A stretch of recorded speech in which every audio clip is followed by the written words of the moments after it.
রাত পেরিয়ে দিনভর চট্টগ্রাম বিশ্ববিদ্যালয়ের শিক্ষার্থী ও স্থানীয় বাসিন্দাদের মধ্যে সংঘর্ষ হয়েছে। রোববার দুপুর 12টার দিকে ক্যাম্পাসের 2 নম্বর গেট সংলগ্ন জোবরা গ্রামবাসীর সঙ্গে শিক্ষার্থীদের ধাওয়া পাল্টা ধাওয়া ও ইট পাটকেল নিক্ষেপের ঘটনা ঘটে। ইটের আঘাতে বিশ্ববিদ্যালয়ের সহ উপাচার্য অধ্যাপক মোহাম্মদ কামাল উদ্দিন সহ অন্তত 10 শিক্ষার্থী আহত হয়েছেন। এলাকায় 144 ধারা জারি করা হয়েছে। চট্টগ্রাম থেকে আদিত্য সুমনের তোলা ছবিতে মনিরুল ইসলাম পারভেজের প্রতিবেদন। ঘটনার সূত্রপাত শনিবার রাতে বিশ্ববিদ্যালয়ের 2 নম্বর গেটের কাছে এক ছাত্রী একটি ভবনে ভাড়া থাকেন। রাত 12টার দিকে নিজের ঘরে যেতে চাইলে দারোয়ান তাকে বাধা দেয় এবং মারধর করে।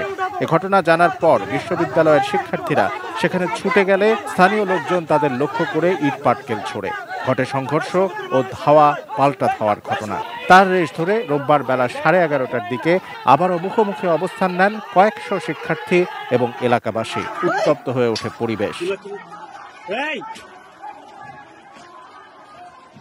পরিস্থিতি সামলাতে সহ উপাচার্য অধ্যাপক মোহাম্মদ শামীম উদ্দিন খান, মোহাম্মদ কামাল উদ্দিন, প্রক্টর তানভীর মোহাম্মদ হায়দার আরিফ সহ কয়েকজন শিক্ষক সেখানে যান। এক পর্যায়ে দুই পক্ষের মধ্যে আবারও পাল্টাপাল্টি ধাওয়া ও ইট পাটকেল নিক্ষেপ শুরু হয়।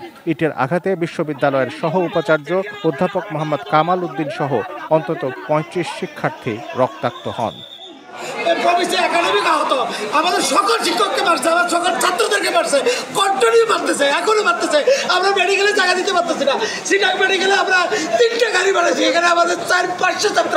চট্টগ্রাম বিশ্ববিদ্যালয় এলাকায় 144 ধারা জারি করেছে স্থানীয় প্রশাসন। সেই সাথে সকল পরীক্ষা স্থগিত করেছে বিশ্ববিদ্যালয় কর্তৃপক্ষ। থমথমে অবস্থা বিরাজ করছে বিশ্ববিদ্যালয় এলাকায়। পরিস্থিতি নিয়ন্ত্রণে মোতায়েন করা হয়েছে সেনা টহল।